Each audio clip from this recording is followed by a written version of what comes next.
think that overall my race, being a Latino student, is a much bigger deal than what people think. Much of the Latino student population from my high school were planning to become a first generation student like me, but some of them ended up accomplishing that dream and are continuing to go to school, but others aren't. I feel that sometimes teachers don't understand the sacrifices we have to make to continue to attend school, and it affects the way we interact with the campus and the community as an overall. It shouldn't be a surprise why many of us from the Latino community don't have time to do things like join a school club or play a sport, and it is because there are many other responsibilities that we bear that don't allow us to get involved. I think when people don't understand like people's races and cultures as a whole, it could take away from our overall presence and us being comfortable at the campus. Hi, my name is Eleanor Tulua. I am a sociology major and I've been attending Foothill for about 3 years now. This will be my last quarter as I've already started at San Jose. So my race and ethnicity does play a role as to how I feel, as a person, even a student on campus, mainly in the classroom. And so usually the first thing I notice on the first day of the quarter is, are there any other Pacific Islanders in the classroom or any other minorities, people of color? That really does, sometimes I didn't really notice that I would do that, but that sense of feeling like you belong to a classroom or to a population, it does contribute to how I feel and want to participate in discussions. For example, it does play a role of how confident I feel, if I'm comfortable to participate, ask questions. And a lot of the times, sometimes when people are unaware of what I am, they, assume. And so those are assumptions and sometimes they're incorrect. And so I've learned you get used to it. If people don't know what you are, they make opinions or they act a certain way towards you or you get stared at. So a lot of the times it is implicit. Hello everyone, my name is ETHNICITY and I am an international student from France. So to answer that first question, I would say that I didn't really receive anything explicitly in the classroom or on campus regarding, my ethnicity or my, country, like my home country, but it was more implicit, I guess. Those weren't attacks, but just assumptions that people would have regarding being French and what it means. For all of them, I was very rich, even though I have like really huge struggles with finances. I was also supposed to be, I don't know, maybe look at people a certain way. They didn't trust me. And I thought it was really weird at first because I didn't understand where it came from. And I felt really sad to see just that people don't just see you through their assumptions and stereotypes, and it doesn't go beyond that. So I guess that was something that I was confused about. Even some professors, they had some those assumptions about French people, and to me it's funny because I don't receive it personally, but it can be really tiring and it can feel really weird at some point. Hello, my name is Troy. I use they, them pronouns. And as a Vietnamese student, I've had some situations in the classroom and on campus where I have been mistaken for another Vietnamese student. And although that is a thing that I just have to accept, it kind of takes away from the educational experience, especially when I want to feel like I am cared for and that I'm receiving the personalized attention that I want from higher education. And another thing is also, I often feel like I have to educate my white counterparts on a lot of different things, especially theory and framework around oppression and how that shows up for Southeast Asian Americans, And of course, I can't speak for all Southeast Asian Americans, but I do feel like I have to really talk about a lot of things that white students are not exposed to at all. So how does my race and ethnicity affect myself in the classroom and on campus? Here in Foothill, I would say not much. I always joked that I was racially ambiguous, and that's just because people don't really know what I am, you know? So, and I never really speak about it. I never really talk about it in the classroom when it comes to like sharing stuff. I never really say, you know, I was an Egyptian, da da da da. Like, I don't really share my background because I had a bad experience growing up, and when I was in school, K through 12, I guess, I was so proud about being Egyptian. I would share it, and you know, this was like elementary and middle school as well, and I would just share it with people and be like, oh my gosh. And so it didn't receive well with others. I had people kind of treat me the same implicit bias and implicit bias that some of my peers actually experience in Foothill and in other institutions. And so I think I have that kind of privilege of being able to, as some people say, play 50 cards, where it's like you can't really tell who I am. And I do that for a reason. I don't talk about my background for a reason. And I just never have been in an institution that fully wanted to hear me out, you know what I mean? Because when I say I'm Egyptian, I say, oh, I'm North African. I always get two looks. I get the look of like, you don't look African, like, what are you talking about? And then I get the look of, oh my gosh, so y'all terrorists, or are you guys not? I've had that before, and I could share so many stories about that. But and so that's why I never really talk about my background, and so I don't really face explicit and implicit bias. That's just because I'm too afraid to share who I am.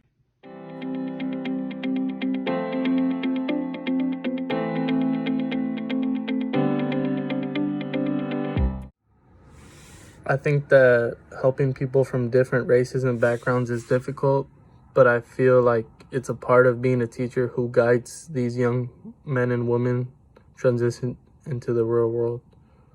There's a well-known term that I learned in sociology, and it's called school to prison pipeline. This term is used because sometimes we don't know what young children are going through, and it causes them to behave a little differently than the rest of their classmates. Instead of teachers understanding the child, they usually go with what comes to mind first, and it's to punish the kid for their actions. This causes them to feel unwanted at the school, and the behavior becomes repetitive after that until they are old enough to go to juvie or jail and ultimately prison. I think with all the stuff happening in the world today, I want to see the administration to just get to know their students more and maybe create a survey in the beginning of the quarter asking questions like, does everybody have a home to stay at? Or does everybody have access to the textbook? I don't think that a teacher can possibly aid like a student to get housing, or maybe they can help them to like Foothill or something like that. But I think that it's important to understand that every student does not have the access to the same resources as like everybody might think. Regarding that second question, I guess what I'd like to see change from faculty, staff, and administration would be maybe more understanding of different communities and ethnicities, see who we are, like the person beyond their nationalities. It can be really good, and just empty their mind of all assumptions they may have regarding that community. I know it's not on purpose, but it still can happen. I mean, even me, I may have some assumptions regarding anyone. Everyone does, but that could be really helpful just to drop all of that. Maybe more research. Also have, I don't know, people in faculty who know really what it's like for certain communities and maybe get to connect with them, that could be a plus. I'd say it's always hard to understand an international person. That's something understandable, you know? It's always really hard to get to see what's going on if you didn't live it yourself. But I know that some friends ask me for more civilization history classes, which could be really helpful. That way you get to learn about different communities and civilizations and ethnicities in a certain way. Also, like more marketing for organizations like EOPS, standing for equality and social justice, and maybe create more clubs like that. That could be a great point and a great start. Some changes I want to see from faculty, staff, and administration is generally forming more relationships with students. And I think that can show up in a lot of different ways. And in one way, I think one-to-one relationships is really important. And also, another thing is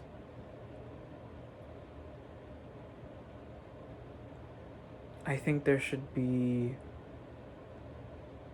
a space, a student-led space, and a student-led conversation with faculty, staff, and administration to tackle all of the issues that are going on at Foothill.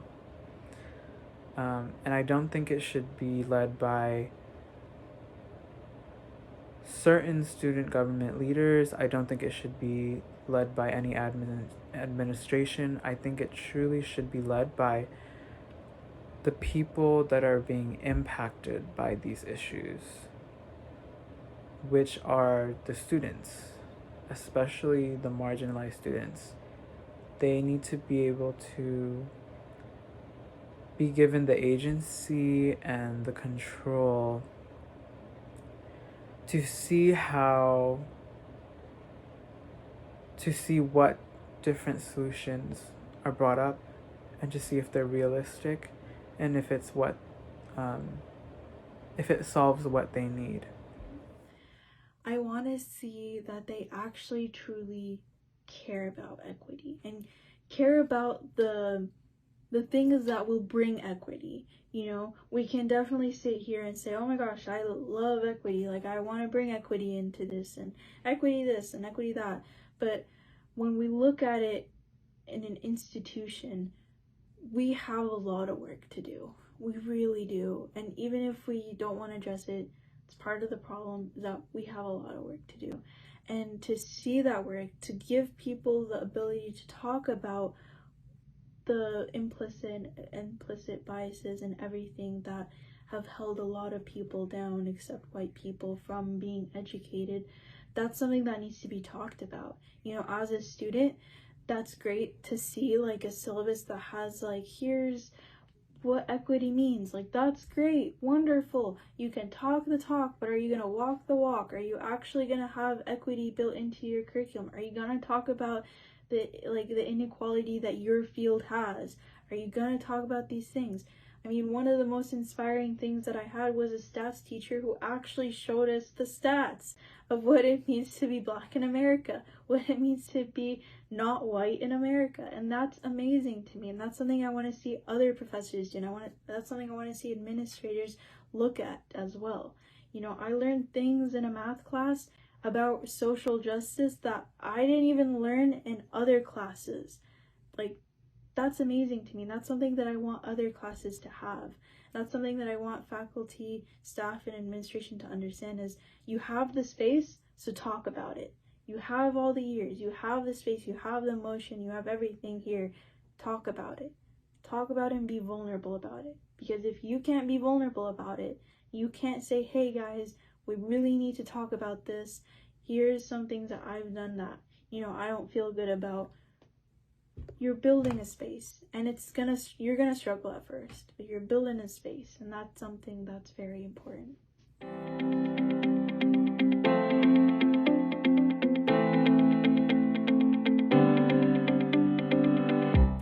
I envision an equitable college where the college provides students many resources to become successful.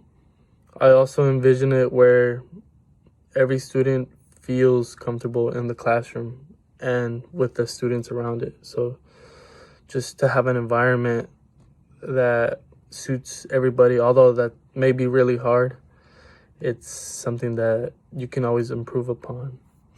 And I think that many of these things are already being done at Foothill, which is a great thing. But like I said, times are always changing, and there's always room to improve upon. For my experience, I would envision an equitable college to be a college that encourages diversity.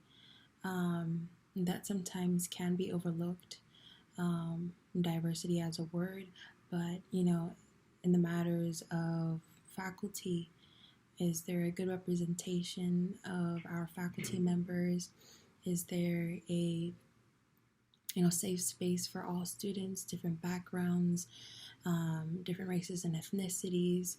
I feel that when there is a safe space for different backgrounds and cultures of students, they're able to know that they can come back to that. But also, most importantly, they can also branch out to the general population of the students, right?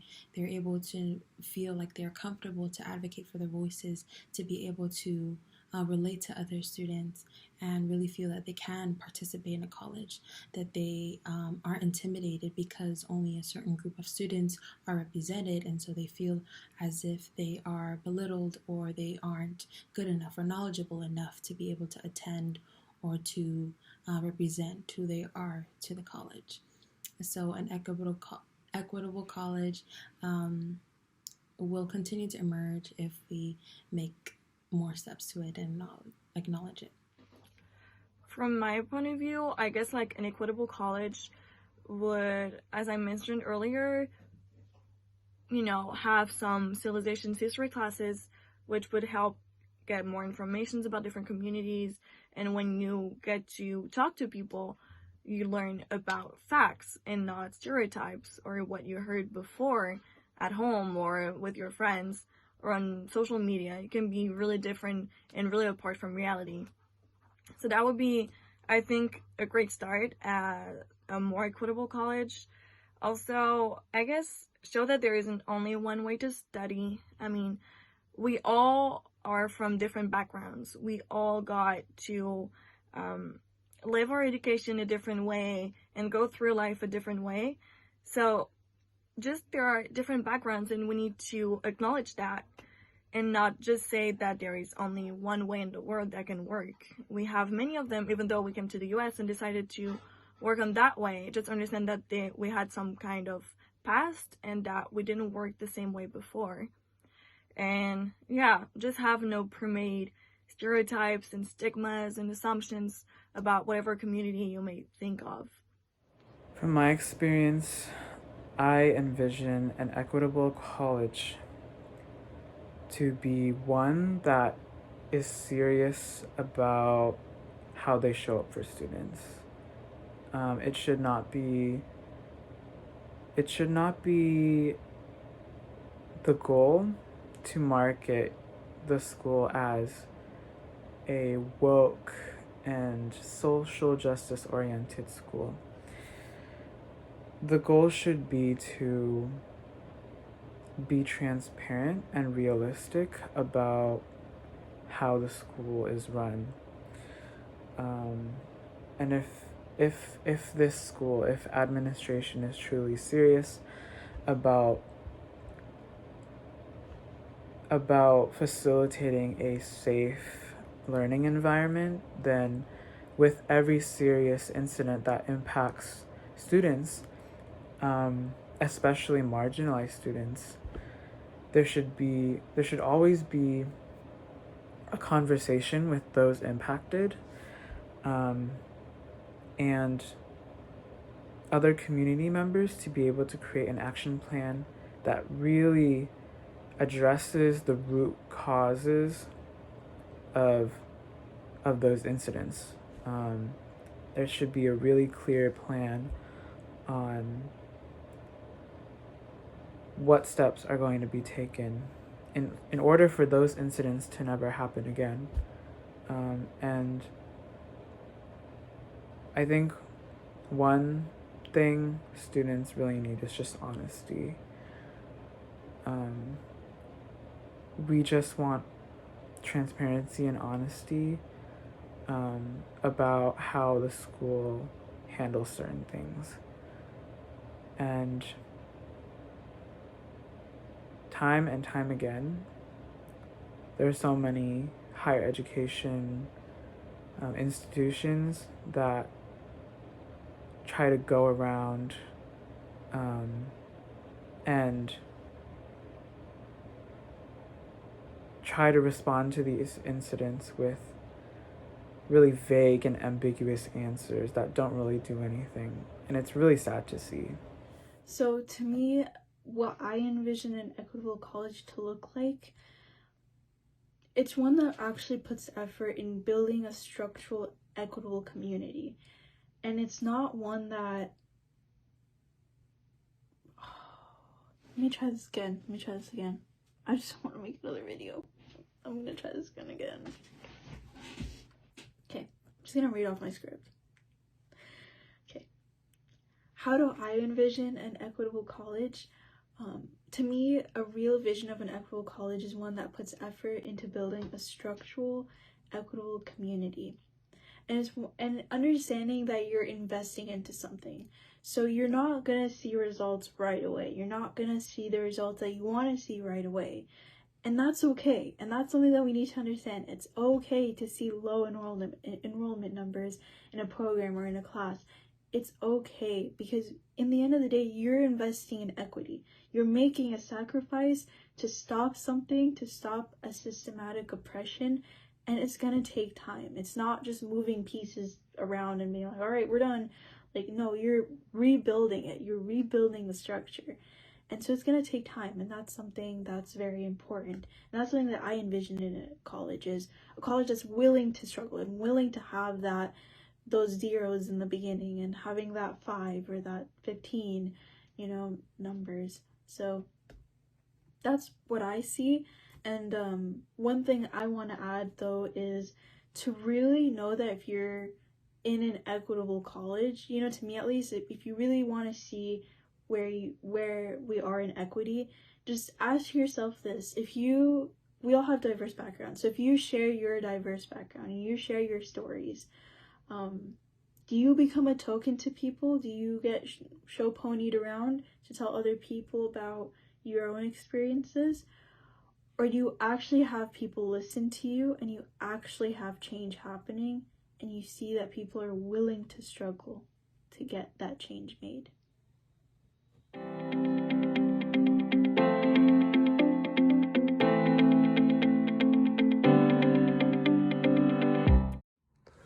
Academics and education mean basically everything to my community.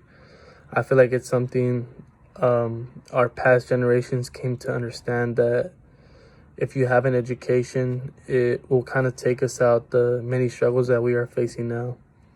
It allows us to defend ourselves against the people who try and oppress us, and it allows us to seek comfort in this country. Education in my community means a doorway into so many opportunities that we haven't been able to pursue. So many but not all from my community, Pacific Islanders, Micronesians, Tongan Samoans, go straight into the workforce to be able to support our families. Our families are a value to us, and seeing that, what are we going to choose, education or going to college, or having our family suffer? But if there is a community that offers resources and programs to support those who need to do that, we will be able to continue forward. And it's an honor for me to be able to continue my education despite the obstacles that we face as a community and what society tells us. But to be able to continue to learn more, to be able to know that it's not just what we're told we can do or what we are limited to, but that there is so much more that we can do to advocate, to push for our rights, and to inform and educate our people.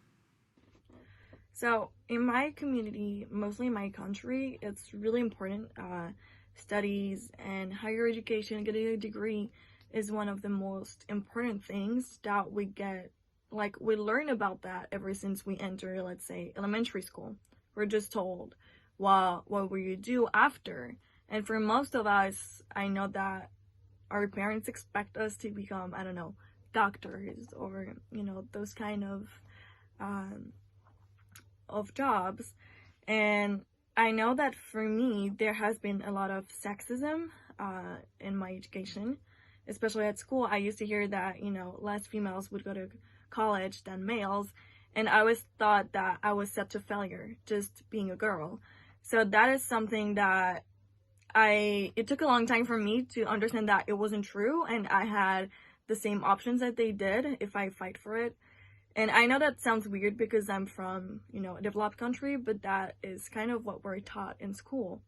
But my family supported me, and they told me to keep going, even though, my gender didn't matter. I had to keep going with that. And it was really important in my family that I would get an education and a degree. And for them, it's just the start of everything. To my community, academics and education is a place where we can be exposed to ideas and frameworks that we've never been exposed to. And I think of it as also an environment and space to explore yourself and how you fit into this world, to learn what drives you, to connect with other people that are really passionate about learning, and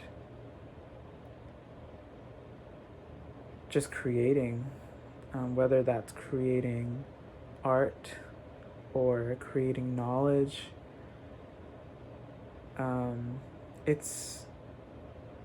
I don't think education is an equalizer. And I do think it does play a big role in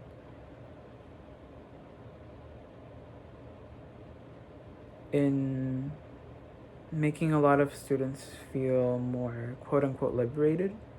But I think truly the purpose of academics and education in my community is to really celebrate learning, first and foremost. So what does academics and education mean in my community? So coming from an Egyptian home, academics and education is a big part of success.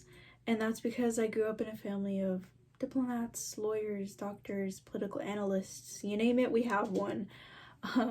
And I grew up kind of learning that from my great uncles and aunts and relatives and my ancestors, that you build a name for yourself. There's something that my mom would always tell me is that, sorry, cut this blank out because I don't want to start another video.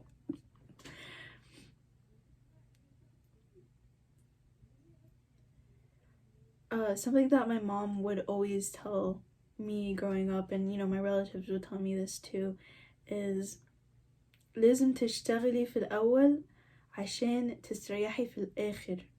And that basically is something that my mom would say, was that you need to work hard in the beginning so you rest in the end. And so I grew up with that idea and kind of being part of this excellency as well. When I would go visit, everyone is just so educated and so wise, and it's part of that excellency that you have in the family name. And so I always wanted to have that excellency growing up. And so I strive for academics and education is to one day be part of that excellency, you know, and to be able to have that wealth and knowledge and experience and be able to be something in the field that I want to go into, and work hard in the beginning and rest in the end, like my grandma.